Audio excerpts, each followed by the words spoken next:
Hello, Megalithomaniacs. Welcome. Today we're talking with Andrew Collins, who's a prolific author on all things ancient mysteries. And we're going to be talking about the new book called The First Female Pharaoh, published in May 2023, amongst other things. We're also going to be discussing some of the sites talked about in this book and on a tour that we're running in November, where we're going to be investigating many of these sites that are being written about. So, hello, Andrew. How's it going? Yes, I am fine and raring to go on this important subject. So this new book. So let's just jump in with this. It's called The First Female Pharaoh, Sobekneferu, Goddess Yeah. of the Seven Stars. It's published by Inner Traditions. But I think a lot of people are going to ask, who is Sobekneferu? Well, she was the inspiration, I think, for many of the later female pharaohs. Hatshepsut, probably Nefertiti, and perhaps even Cleopatra. But from our perspective in the modern age, we know very little about her for the simple reason that there's evidence that her memory was suppressed. I mean, she reigned for 4 years, right at the end of the so-called Middle Kingdom, just before a very tumultuous period known as the Second Intermediary Period. And this was at a time of chaos, a time of darkness, when Egypt was almost lost, basically, to incoming warlords from the area of Canaan, in the Levant. And they took over the northern part of the country and reduced the remaining dynasties that still existed in Egypt to sort of almost like subservient to them. And it looked almost as if, Egypt's lights would really go out and it would possibly just become another vassal state of Canaan. But the flame given by Sobekneferu Ray at the end of her reign into a new reign that essentially carried that torch forward and eventually rose up against these incoming warlords who were known as the Hyksos and got rid of them. And because of that, the new kingdom, beginning with the 18th dynasty, started. And this is where all of the great kings that we know of Egypt really flourished. Everybody from Akhenaten to Amenhotep III to the Tutmosises, to Hatshepsut, eventually, obviously, Ramesses, and many more, Tutankhamun. And without her, none of this would have happened. That's how important her reign is. And although it was only 4 years in length, she did so much in that time. I mean, she had a religious revolution where she attempted to try and create every single god or goddess of the country as aspects of her own personal god, which was Sobek, the crocodile god. Basically saying that the soul of all of them was Sobek, and created this incredible structure called the Labyrinth in the Fayum area, which is about 60 kilometers to the southwest of Cairo, and basically made the priests and the administrators of all of the different nomes or districts of Egypt descend onto the Fayum probably at least once a year to venerate Sobek as the soul of their own particular god. So in other words, she created almost like a monotheistic faith. And it seemed to work, and it certainly rallied the right people together. But the problem was, for her to achieve this, she had to get rid of her own brother, who she had a very close relationship. His name was Amenemhet the Fourth. Both their fathers were, the father of both of them was Amenemhet III, who was a very great pharaoh of the 12th dynasty. And what I do is show that there's good evidence that, the disappearance of her brother was probably down to her, in almost certainly, because he was trying to take Egypt in a completely different direction. He'd essentially opened all the borders, invited everybody in from Asia, and they were beginning to take over the northern part of the country, and Egypt was beginning to fall apart even during his reign. So, she and the people behind her, I think that the world that we have today is down to her. But, that's a story. But the thing is that because her memory was suppressed, the problem is that we only see her in a very few monuments, a very few, buildings, pieces of architecture that have been left behind relating to her. But also, she does seem to be remembered in an indirect fashion. I show that she's also this Greek mythical female king called Nitocris. The story to do with her is unquestionably relating to Sobekneferu and not some other female ruler from some other part of dynastic history, as most people seem to think. I also show that she is remembered in stories of a Hebrew nature in the area of the Fayum for what a person basically described as Pharaoh's daughter, which is hers, no question, it's her. And also, we all know her in another way, because in the 19th century, there was a lot of interest in her, probably more so than the female ruler Hatshepsut, who most people know about and will recognize as this iconic female pharaoh of the 18th dynasty. However, there was a lot of interest in Sobekneferu, and particularly in the religion that she created, which was seemingly a revival of a much more ancient cult to do with the northern stars, the seven stars of Ursa Major, Draco, and the so-called circumpolar stars. And because of this, the famous Irish horror writer Bram Stoker decided that he would feature her as the antagonist in his quite shocking Egyptian novel titled The Jewel of Seven Stars. And he made her into this Egyptian female king by the name of Terra in there. And the book was so shocking to the post-Victorian audience that he was told to change the ending of the book when it came out originally in 1903. And the importance of this is that this story from Bram Stoker, who was obviously familiar to us as the author also of Dracula,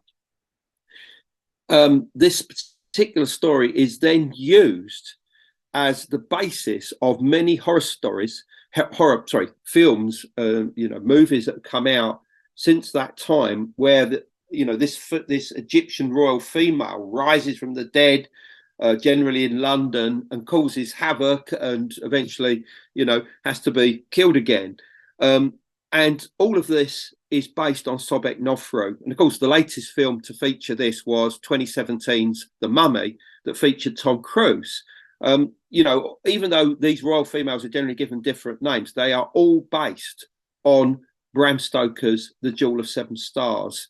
And that particular female pharaoh in there is Sobekneferu. So there's quite a few sites associated with this. Some of these, obviously, we're going to be visiting on the tour in November. Yeah. We've kind of, arranged the tour around that, to look into some of these sites, quest for some more information about her. So let's start with Hawara, because this is the fascinating site that has this kind of legendary labyrinth associated with it. And also the pyramid is still there.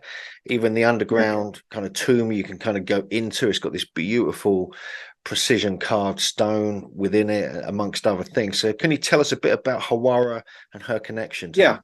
Yeah. Well, I mean, in the 12th dynasty, which is when she and her, royal family were around, they decided that they would change the position of the demarcation between Upper and Lower Egypt, which up to that time had been in the area of Memphis, which was the old capital of Lower Egypt.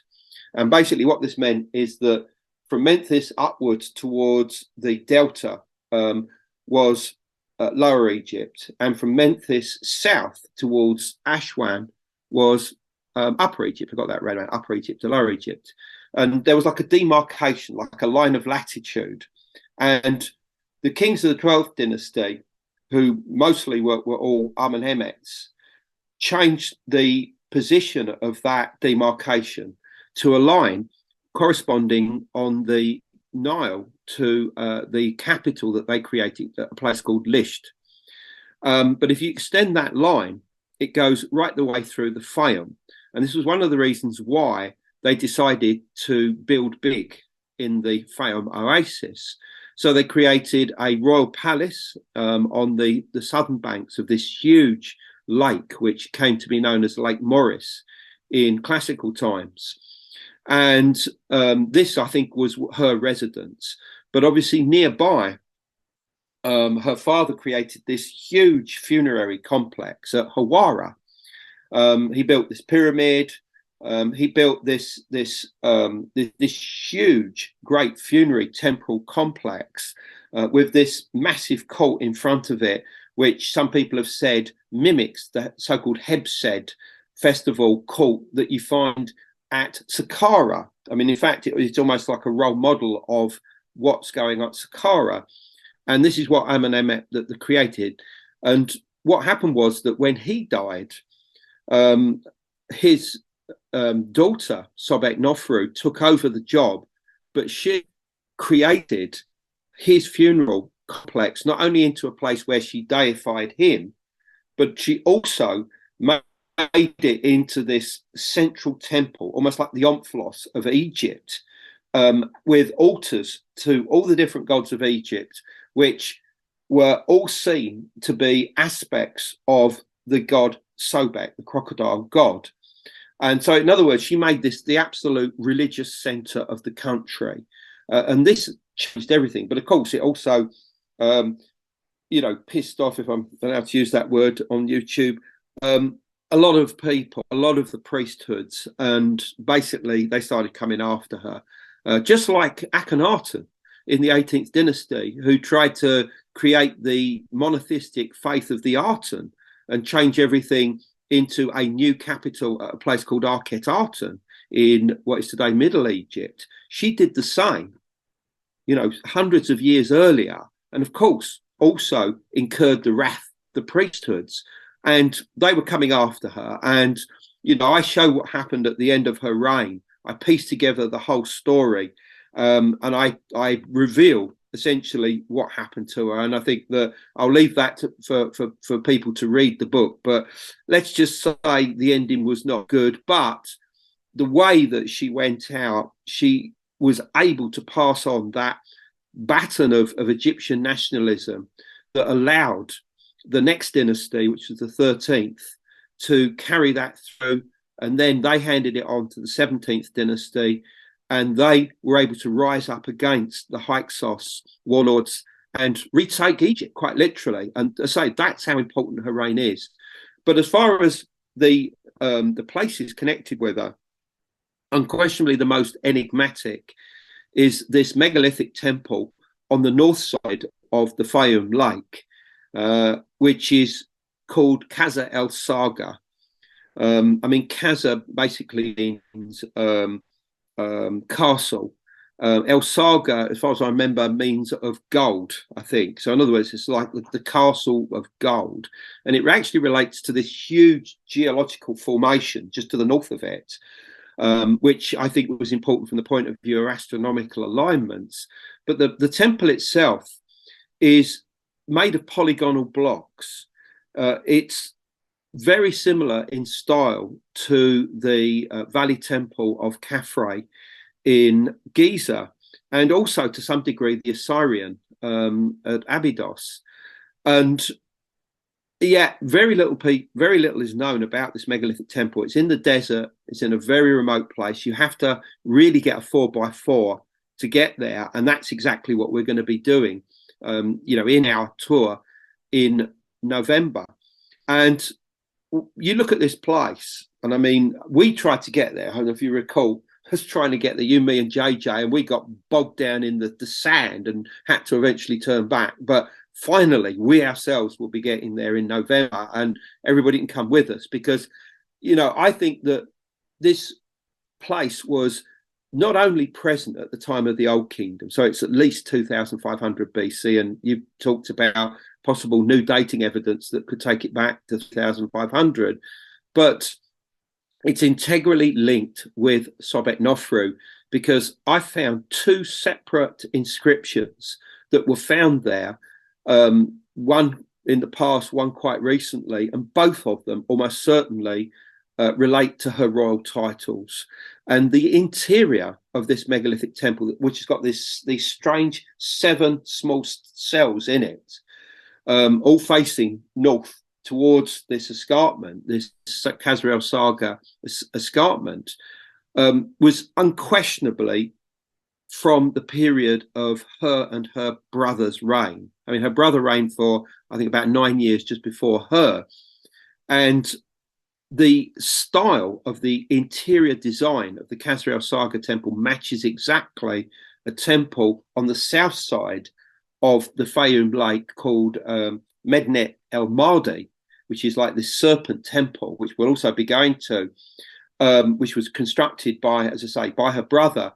The interior design is identical. I mean, I've got in the books, side by sides, and there's no question that this was reconstructed during the 12th dynasty. And of course, this has confused people, so it means that some Egyptologists have come in and said this must all be, 12th dynasty, whereas others that have gone there have found old kingdom pottery, stone, flint tools and stuff like that in front of Qasr el-Sagha, and have concluded that it dates to this age. And this is why it's a 2-stage design, no question. This site has been on the top of my list to visit for a very long time. It's got this real look of something you'd find in ancient Peru, or the Assyrian, or as you mentioned, the Valley Temple. But I found this research, and I haven't been able to find the actual official paper, but they claim, like as you mentioned, it's 3,650 BC, and this was done in 2014, and apparently it was edited and created by the Department of Archaeometry at the Aegean University of Greece, published in the Journal of Cultural Heritage, and it's surface luminescence dating, and this is the date they got. So when you think about it, the first dynasty was 3,100 and so BC. So this is, if this is older, then this is a major piece of news, and it may also suggest some of the research Robert Temple's done when he's been dating some of the sites on the Giza Plateau and other areas and finding dates that were at least a few hundred years older than they should be. So, as you said, this must be, a multi-used temple over multiple kind of dynasties. So to find that, and so we have to go and check this out. And one of the other things that a friend of mine pointed out is it's got like nubs on it. It's got little protrusions like we find at the Assyrian, we find in Peru again. And so this is one of the real mysteries, really mysterious sites. And let's and having to get 4x4s will make it a very, very fun and interesting visit. Absolutely. And what I do in the book is try to understand exactly what religious cults were associated with this. Now, it's known as the Crocodile Temple, but it's also a Sobek temple. So in other words, it was certainly dedicated to the crocodile. There's actually a weird legend associated with it that talks about a pharaoh being chased by dogs on the southern side of the lake, and believing that he's just about to die, a crocodile suddenly turns up and says, hop on my back and I'll take you to safety. So it takes the pharaoh, and I think puts him on an island, which could be one of the islands in the lake, and he survives. And in honor of the crocodile, he then creates the Qasr el-Sagha temple. I mean, that's the legend associated with it. So, not only is it unquestionably to do with crocodiles, but it has this weird foundation legend, which I think relates to the fact that its placement on the north side of the Fayum would be one of the only places where you can actually see the rising and the setting of the sun coming out of the waters. And this is something which would have been incredibly important to do with the whole belief system that was adopted by Sobekneferu. And that is the fact that when at night the sun sets, it then takes the form of the crocodile Sobek and actually swims through the lake. And then at dawn, the following morning, it then becomes the sun again and rises up into the air. So in other words, it's the perfect place to actually see this actually taking place. So in other words, it's not simply to do with the crocodile, it's about the sun god himself. But beyond that, what I found is that the locality is very strongly associated with an extremely ancient, and I would say pre-dynastic, cult of the snake or serpent that was unquestionably the genius loci of that particular area. And I think that the Qasr el-Sagha megalithic temple was used to evoke some kind of snake god, and that this is one of the reasons why the snake became so important in the Fayum, and why Sobekneferu's brother Amenemhet IV constructed this temple dedicated to the snake god Renenutit on the southern side of the lake. And when you start looking at all of this, you start to realize that the absolute primeval creature associated with the area of Qasr el-Sagha is the snake, and there was a snake cult associated with it, and that this was associated with the 7 individual cells or chapels inside the megalithic temple. And I say that because there is a Greco-Roman text known as the Book of the Fayum, and it describes all of the mythical locations around the Fayum area, and names them and talks about the different deities and mythological aspects of them. And although this only is a couple of thousand years old, it's very clear that it's based on a very ancient tradition to do with the area. It actually talks about the creation of the world from the actual lake in the form of this hippopotamus goddess called Neith, whose son is Sobek himself.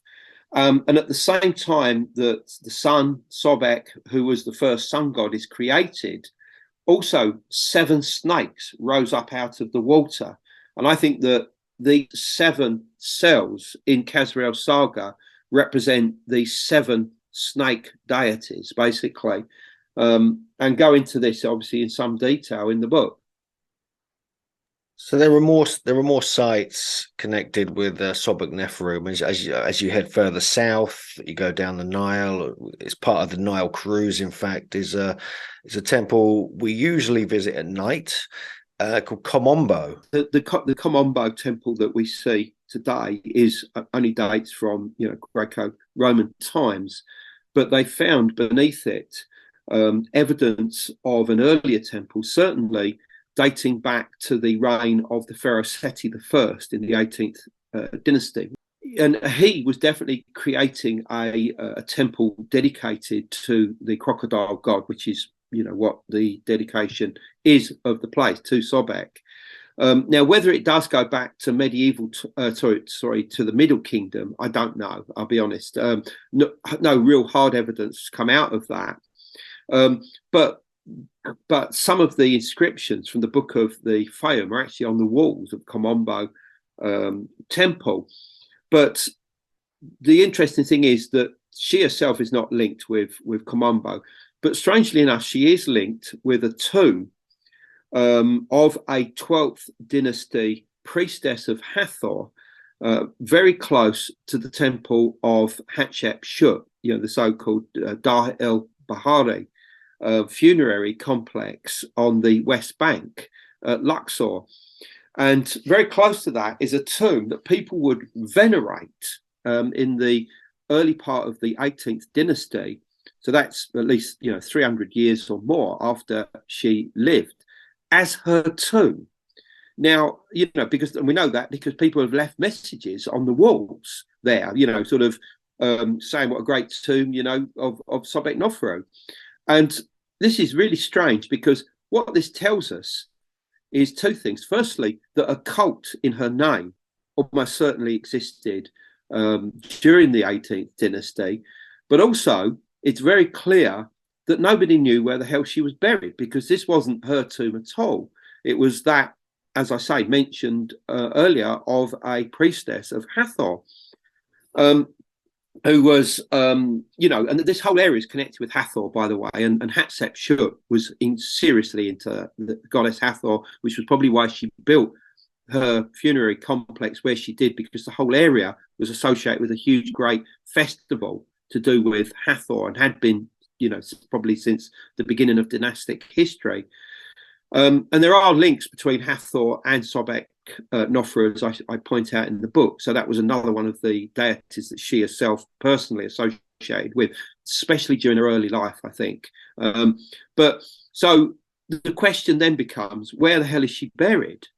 And nobody knows. There is 2 pyramids, or there was, right on the edge of the Nile Delta at a place called Mesguna, which is immediately to the south of Dashur. In fact, they're actually closer to the village of Dashur than the pyramids that are actually, attributed that name to the day, the Red Pyramid and the Bent Pyramid of Sneferu, which date from the Old Kingdom. There were these other 2 pyramids, and the substructure of them, the architecture is still in place, and were investigated in the early part of the 20th century. And they were so similar to the pyramid of Amenemhet III, that's Sobekneferu's father, at Hawara, that it was quite clear that they were built immediately afterwards, almost certainly for Sobekneferu and her brother. And they were probably built under his orders. The plot of land, if you like, was already, there. But the problem is that it seems that whereas the one that was attributed to her brother, which was the southern of the 2 Mesguna pyramids, was certainly used, although we don't know by who, the northern one, which was almost certainly connected to her, was never used. So her body was never, ever put within this pyramid. So where she is a complete mystery. Some people have suggested she may have been in one of the lesser pyramids in Saqqara. Other people have suggested maybe she was buried somewhere in Dashur. But I believe, and I show this in the book, that she is somewhere in the area of the northern Fayum, somewhere close to the Qasr el-Sagha temple, and we're going to try and find her. I mean, not literally dig holes, but we're going to fact find and gather as much information as we can from locals, talking to people, just through our own discovery, to see if we can find the location of the lost tomb of Sobekneferu. Okay, the quest is on, Andrew. This is what it sounds like. We're going to have to be taking our group on this quest in November. You also talk about, part of the subtitle is the fact that she's connected with the 7 stars. So there's some cosmological kind of story going on with her as well. Oh, big time, yeah. And you also talk about the way, even like the last century or 2, you have occultists are kind of using her kind of energy, if you like, to kind of do some of their work. So can you expand on these a little bit? Yeah, let's look at the archaeoastronomy first. Both the Qasr el-Sagha temple in its cross-axis, and also her pyramid, or certainly that was allotted to her at Mesguna, are both aligned to the same star, and that is Eltanen, Gamma Draconis, in the constellation of Draco. And I explain how this works in the book. But the importance about this is that Eltanen was in the head, possibly even the eye, of a sky figure that's made up out of a hippopotamus, a standing hippopotamus with a crocodile on its back. The hippopotamus is the goddess Neith. The crocodile is her son, the god Sobek, which, as I said, was her personal god. And this particular, sky figure made up of 2 particular figures, the crocodile and the hippo, are made up of the stars of Draco and Ursa Minor, but they are seen to control the 7 stars of Ursa Major. And actually on depictions that show this combination of the hippo and the croc together, you see 7 stars on the arm of the hippo, and I'm certain that those seven stars relate to the control of Ursa Major. So in other words, these three constellations, Ursa Major, Ursa Minor, and Draco, were the most important stars to her, star groups to her, and they are all what's known as circumpolar. But what's so interesting, of all of these constellations, only one major star of theirs set beneath the horizon during her, her age, and that was Eltanen in Draco. So it was almost like the head of this creature, this monster, which in Greek tradition would come to be referred to as Typhon, would set beneath the horizon. And it's a very bright orange star. And as I said, it probably represents either the eye or the head of the crocodile, although some people suggest it's actually the eye of the hippo. But this was unquestionably a really, really important star to her. And it would seem as if the particular mineral, the orange mineral carnelian, was also something that was important to her as well. And of course, this brings us on intuitively, to the whole jewel of seven stars, because the jewel was this big red ruby that had the seven stars of Ursa Major on it, and this plays a major role in Bram Stoker's original book of that same title.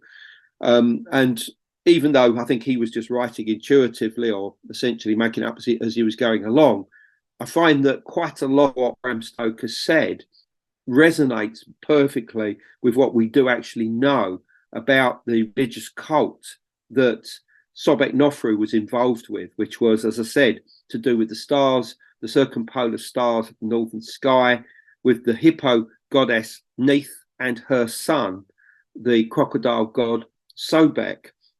And of course, as you mentioned, various occultists of the 20th century ran with this and saw Sobekneferu as almost like this avatar of the seven stars. And amongst these was Kenneth Grant in his various books referred to as the Typhonian trilogy. He bigs her up massively. And also by the end of that trilogy does link her with Bram Stoker's Queen Tira from the Jewel of Seven Stars. And I mean, other people have seen her as almost like this, this progenitor of this dragon kings or dragon line, based on the work of Nicholas de Vere and his books, that, all of these royal lines, of Samaria, of Egypt, coming all the way down to, the courts of European kings in, through to the modern age, all are descended from Sobekneferu.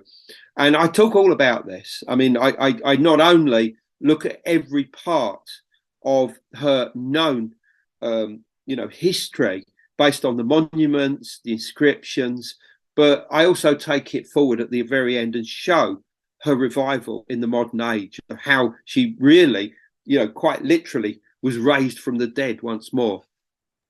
Yeah, because there's the story of Florence Farr in the 1890s, who was a member of the Hermetic Order of the Golden Dawn and all this kind of stuff. So all the kind of occultists back then as well. It's just fascinating. I mean, because it wasn't she. Is it her that you mentioned was the influence for the character in Bram Stoker's book?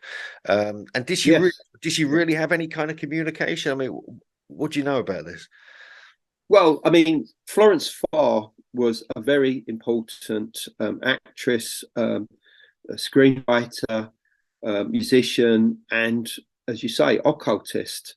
And she was a member of the Order of the Golden Dawn at the end of the 19th century. But she founded her own inner group that met within it, called the Sphere. And this focused around the invocation of this Egyptian female spirit, which she referred to as the Egyptian adept. Now, it wasn't Sobekneferu. I mean, she called it something different, but it became so influential and so powerful in these meetings of this group called the Sphere, or the Sphere Group, that those that were not a part of the group within the Golden Dawn started getting really, really worried about what was happening, that this Egyptian spirit was literally taking over the whole of the Golden Dawn. And rumours and stories of this got out to the point that they were basically classing it as evil. Now, Bram Stoker was on the edge of this social group. I mean, he was at the time working at the Lyceum Theatre in London, where a lot of these occultists from the Golden Dawn, a lot of the artists associated with them, would hang out quite literally. And what I show is that it's very clear that he started to hear that Florence Farr was virtually being possessed by this Egyptian spirit. I thought that could make a really good story, and that's exactly the story that you find in the Jewel of Seven Stars. That what you have is this daughter of the Egyptologist that finds the tomb of Queen Tira gradually becoming possessed by this Egyptian spirit until the point that she's literally taken over and becomes this Egyptian royal female, called Tira in the books, but unquestionably is based on Sobekneferu. So there's a lot to consider when we're looking at the whole story of Sobekneferu, and obviously Andrew's new book, which is published in May 2023 by Inner Traditions, is going to obviously go into all these details. And of course, Andrew is joining us, Megalithomania, on the Origins of Ancient Egypt tour, the 18th to the 30th of November. We're going to be going to all the sites we've been talking about, trying to find the tomb of Sobekneferu on a quest. But also, obviously, we're going to be going into some of your and my favorite places like the Assyrian private access and the Great Pyramid private access, and many other places across the whole of Egypt. So lots to think about. And where are you going to be doing talks about the subject of this book? You've got some events coming up. Well, that's a very interesting point. I mean, clearly I'll do a lot of online stuff. And if I can squeeze it into some of my lectures in between Karahan Tepe and transdimensional beings, I certainly will. But you're going to be at Contact in the Desert.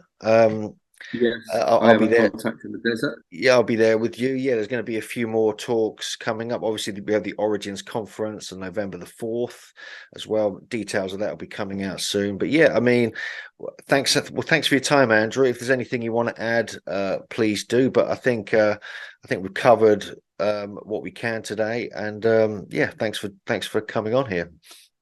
Yeah. Okay. Well, all I'll say obviously is the book is called The First Female Pharaoh, and the subtitle is Sobekneferu, Goddess of the Seven Stars, and it's available from Amazon, Barnes and Noble, and all good online bookstores now.